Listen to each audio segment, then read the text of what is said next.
Everyone, I'm Ankit and you're watching StudyIQ IAS English channel. Now in our today's discussion, we'll be understanding the possibility of delimitation happening in Manipur and what may be its consequences. Now this discussion we are having today because recently the Supreme Court of India actually heard the petitions that were filed to it in order to conduct delimitations in 3 states of Northeast, that is Manipur, Arunachal as well as Nagaland.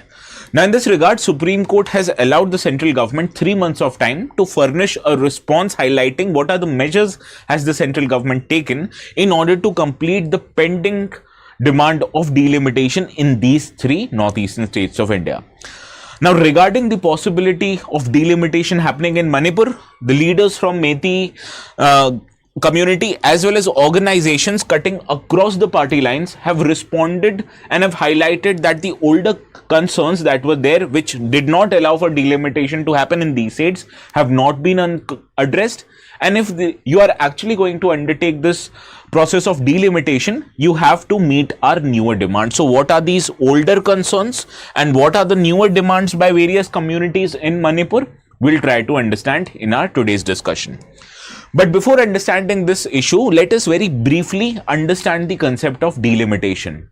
Now, delimitation is a process which allows the Delimitation Commission to redraw the boundaries of both parliamentary as well as constituencies to your state legislative assembly.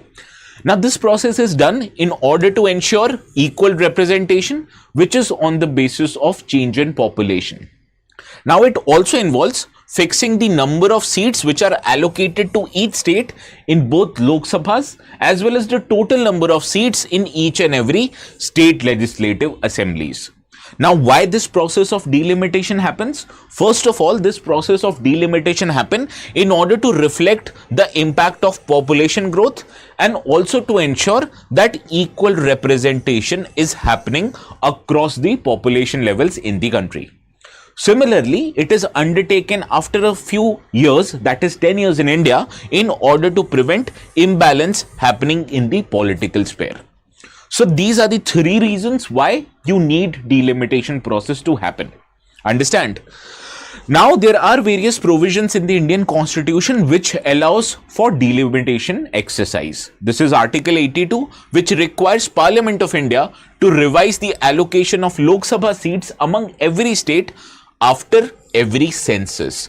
Similarly, for revision of states in the state legislative assembly also, here is Article 170, which states that Indian states that the number of seats in state legislative assemblies must also be readjusted after every census. So theoretically, after looking at these 2 articles, you must have come to a conclusion that delimitation exercise in India has happened after every census. But this is actually not true. Why am I saying this? Because if you look at the Delimitation Act, which is passed by the Parliament before any delimitation exercise, it has only been passed up till now 4 times, which has allowed for formation of 4 different delimitation commissions, and this happened after census of 1951 and 52, census of 1961 and 63, census of 1971 and 1973, and after 2001 census in 2004. So after 2004, there has not been a delimitation commission which has been formed. Right. So what are the reasons why this delimitation commissions or the process of delimitation has been stopped in India? Let us try to understand this. Now, theoretically speaking, just assume for this discussion that India comprises of 3 states, right? So there is this state A, which is the largest state in India, comprising 5 crore people. There is this another state B, which is a smaller state as compared to B, comprising of 2 crore people. Similarly, state C, assume, comprises 1 crore people, right? So if the Delimitation Commission highlights that we will provide 1 seat to the Lok Sabha based on 20 lakh population, right? So according to this formula, this is a theoretical formula, just I'm using it to explain it to you. Suppose if Delimitation Commission says that for every 20 lakh population, Delimitation Commission will provide 1 seat in the Lok Sabha, right? So according to this logic, state A will have how many seats in Lok Sabha?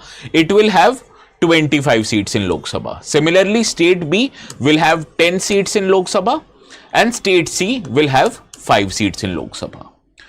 And this was the year 2001. Suppose in 2021, the population of these three states might have changed. Naturally, this happens, right? So in 2021, state A, which was the largest, now it has the population of 6 crore people. Whereas in state B, which earlier had 2 crore population, now this population reduces to 1.6 crore. Similarly, population also reduced in state C to 0.8 crore. So according to this revised population figures, you understand what was the formula set by Delimitation Commission theoretically. It was 20 lakh population, they will allow 1 Lok Sabha seat. So according to this logic now, state A will have how many MPs in Lok Sabha? It can send 30 MPs in Lok Sabha. Whereas state B will now send 8 MPs to Lok Sabha and state C will just send 4 MPs to Lok Sabha.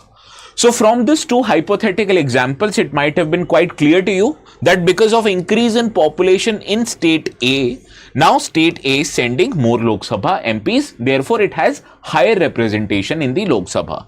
Whereas state B and state C, it witnessed decline in population, and because of this, the number of MPs that they combined were sending they were sending 15 MPs earlier, now they are only sending how many MPs? 12 MPs. So this highlights that the representation of state A in Lok Sabha increased, whereas representation of B and C, it reduced, and this is because of why? Because of fall in population. Now this is the same concern which has been highlighted by southern states in our country, because we understand in southern India, the population in some states like Kerala have declined, whereas in other states, they have not reduced as much as compared to the northern states. So therefore, southern states feel that if the delimitation exercise were to happen now, it will automatically put them, that is southern states, at a disadvantage. Now, this was about the allocation of seats in Lok Sabha to different seats. But what about the number of seats that are fixed in the Legislative Assembly? There should not have been any problem, right? But this is incorrect. Let us understand why. First, there were many constitutional amendments that was passed by the Parliament to alleviate the concerns of the southern states. In 42nd Amendment Act, which was brought in 1976, here the number of seats in Lok Sabha as well as all the state assemblies in India, it was fixed until the 2021 census, and this was to encourage population control, because if a state administers the policies of population control, it advocates for controlling population, it should not harm its representation in Lok Sabha. So therefore, number of seats in both Lok Sabha and Legislative Assembly were frozen until 2001 census. But when 2001 census were to happen, southern states again expressed their concerns, and also to alleviate these concerns, the Parliament passed 84th Amendment Act in 2002, which extended the freeze which was frozen from 42nd Amendment Act until 2026.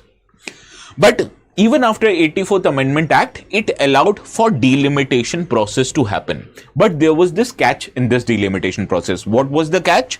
That you can readjust the boundaries of various constituencies for both Lok Sabha as well as Legislative Assembly, but you have to keep the number of seats as same, which means you cannot change the total number of seats. You can only alter or readjust the boundaries to allow or to adjust for population changes, right? So this was the allowing of delimitation process to happen after 84th Amendment Act, while ensuring that it does not change the allocation of seats vis-a-vis different states and allocation of seats in a particular state in their Legislative Assembly. Understand this. Now, this is the issue, that is allocation of seats in a particular state is what is related also with Manipur. Now you understand, theoretically, after this 84th Amendment Act, delimitation process should have happened in India across all states without changing the number of seats, just to allow the readjustment of boundaries. But did it happen in every part of the country? The answer is no. Because in 2008, a delimitation exercise was carried out nationally, and it was based on 2001 census data. But according to many states like northeastern states, Arunachal, Nagaland and Manipur, they felt this 2001 census data was not actually accurate.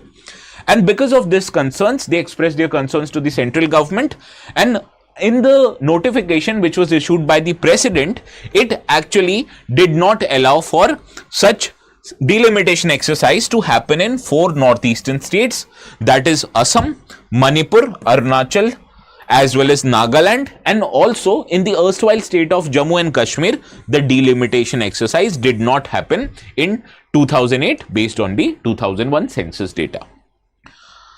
Now, what was the reason behind not having the delimitation? We'll understand this, but let us understand that after this, delimitation exercise indeed happened in many states. Now, in 2020, President issued another notification that was based on the original notification of 2008 to rescind its original notification, and this actually opened the door for conduct of exercise of delimitation in the states where it did not happen in 2008. This means that in now the Union Territory of Jammu Kashmir, delimitation exercise was carried out in 2022 according to 2011 census, which was specified in the act which allowed for reorganization of erstwhile state of Jammu and Kashmir into 2 new union territories, that is Union Territory of Jammu and Kashmir and Ladakh. So based on this act, delimitation exercise indeed happened in J&K, but this was based on 2011 census data. Similarly, delimitation in Assam happened in 2023 based on which census data? Based on 2001 census data. Now, many people, they have filed petition with the Supreme Court that why isn't delimitation now happening in the rest 3 states, that is in Assam, that is in Nagaland, in Arunachal and in Manipur. And because of this hearing which is conducted in the Supreme Court, the people of Manipur, they are concerned. And what is the reason behind their concern? We'll try to understand in our today's discussion. So as things stand now in Manipur last saw delimitation in which year? In 1976, which was based on census of which year? It was based on census of 1971. So the seats inside Manipur, they have not been revised even after successive census which has happened after 1971. Now let us understand the response after the Supreme Court is hearing this matter. What is the response of people from Manipur? Now, there is an indeed fear in the people of Manipur that if delimitation exercise were to happen based on 2001 census, it will cause actually demographic anxieties within a section of Manipur people. That is the state we already have seen in our various discussions that it is witnessing a recent ethnic tension primarily between 2 communities. That is, on one side there are Meitei people who are actually inhabitants of the valley region in Manipur, that is in and around Imphal region, and also on the other side there are tribes like Nagas and Kukis who are living in the hill parts of the Manipur. Now, this is the existing ethnic tension, and people of Manipur feel that if delimitation exercise were indeed to happen based on 2001 census data, it will actually exacerbate this decision and not cool down the tensions that actually prevail between the communities. Now, let us understand the political distribution of seats in Manipur. Now, Manipur Legislative Assembly currently has total 60 assembly seats, and these seats are divided between the hill region as well as the valley region. For example, Meitei people who live in valley region, here valleys region have been allocated 40 seats in the State Legislative Assembly of Manipur, whereas 20 seats are allocated to the hilly region, which are predominantly people belonging to Naga community, Kuki communities and other hill tribes. They are living these areas. So that is why this is the distribution of existing seats in Manipur between hill region as well as the valley region. Now, except Kangpokpi seat, all the hill constituencies, they are currently reserved for scheduled tribes. So currently we see assembly has 10 Naga MLAs and other 10 MLAs, they belong to Kuki Zomi communities. Understand? So this is the existing state of political distribution among seats between the different regions of Manipur. Now, Meitei people who are actually living in the valley region, they actually feel that if 2001 census and based on this census data, if the delimitation exercise will happen, it will actually put Meitei people at disadvantage. Because as per 2001 census data, it showed high decadal population growth, especially in hill districts, where especially out of 9 subdivisions, these witnessed population growth of more than 40%, and out of these 9 divisions, 4 subdivisions actually witnessed population growth of more than 100%. So the apprehension of Meitei majority people who are living in Manipur is that in the delimitation was indeed happening according to 2001 census, it will lead to allocation of 3 more assembly seats to the hill areas and reduction of 3 seats to the Meitei people who live in the valley region. Why? Because I told you, if the census were to happen or the delimitation exercise were to happen based on 2001 census data, according to 84th Amendment Act, you can't change the number of seats in the Lok Sabha. So technically, if the census were to happen after 2001 census data, seats will remain at 60. But when you are redrawing the boundaries, automatically if the population of hill tribes or people living on the hills is increasing, you have to allocate more seats to them, and similarly you have to reduce the seats allocated to people living in the valley. Alternatively, the delimitation, which was based on 2001 census, it actually has the potential to increase ethnic tension, because people of Meitei community, they feel that abnormal growth numbers in the hill areas, they were impossible to explain based on the usual factors of increase in population like birth and death rates and also improvement in healthcare. So the only possible reason, according to people belonging to Meitei communities, is that the population of hill tribe increased because of illegal migration or false recordings in the census data. And based on their objections, the numbers of the population growth was indeed revised to reduce the amount of population growth in the rural and the tribal areas. Understand? Now, the people of Meitei community, they are actually saying that they are not opposed to delimitation exercise, and they are highlighting, first, please conduct the delimitation based on the latest population census data, but we understand latest census has indeed not have happened in India. So if people of Meitei community, they feel that if you have to do the delimitation exercise based on the census data of 2001, first conduct an exercise of National Register of Citizens, much similar to what Assam did. Because after you conduct National Register for Citizens, it will allow the state government as well as national government to identify the levels of illegal migration in the state of Manipur. And after sending these illegal immigrants back to their origin nation, then it will allow the conduction of census, and it will also allow readjustment of population figures. Because according to Meitei people, the rise in hill state or the rise in population of hill areas are majorly attributed to illegal immigration. And this illegal immigration, according to Meitei people, have happened due to the porous borders which exist between India and Myanmar. Alternatively, there are other sides of the argument also. The hill tribes, particularly Naga tribes as well as Kuki tribes, their representatives have actually demanded for delimitation exercise to happen, because Naga's People Front, which is a prominent political party advocating for Naga tribes, it has said, or it does not oppose delimitation, and the NRC demand by the Meitei community, according to Naga's People Front, it is an excuse to delay the long pending delimitation exercise. Now the 2001 census numbers were actually readjusted to actually deal with the grievances of the Meitei people, and even that issue should not have been there right now. So delimitation, according to Naga people, is a requirement and it has to be done. Similarly, Koki Zomi representatives, they have highlighted that the delimitation process in Manipur, it is being resisted by the majority community, that is Meitei community, in any form which denies the hill tribes an equitable sharing of power. Now, in recent times, the hill tribes, they are demanding for a separate administration under Schedule 6 areas for hill tribes and tribal communities.